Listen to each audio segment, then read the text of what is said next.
Bruxelles. Même si les résultats ne seront connus que dimanche soir, la Grande-Bretagne et les Pays-Bas ont été les deux premiers à ouvrir le bal des élections européennes. À Amsterdam, les électeurs sont fiers de garder cette liberté du jour du vote. C'est bien qu'un pays puisse garder le droit de décider quand il veut voter, comme nous le jeudi, alors qu'en France, par exemple, c'est dimanche.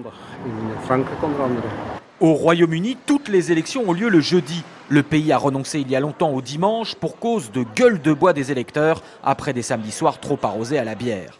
Les deux monarchies affichent quelques similarités, peu d'intérêt de l'opinion et des sondages qui indiquent une forte poussée des camps anti-européens autour de deux leaders d'extrême droite, Geert Wilders pour les Pays-Bas et Nigel Farage pour le Royaume-Uni.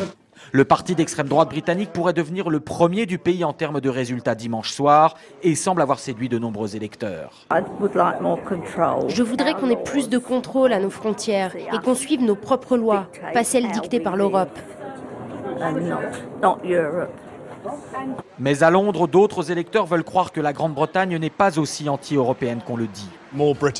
Il y a plus de Britanniques pro-européens qu'on l'imagine. Je pense que les anti-européens ont surtout plus de couverture médiatique.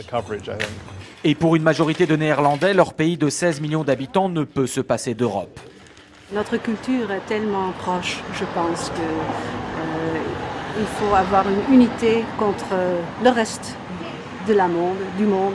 D'autres pays voteront en avance comme l'Irlande demain ou Malte samedi, avant la majorité des pays de l'Union dimanche.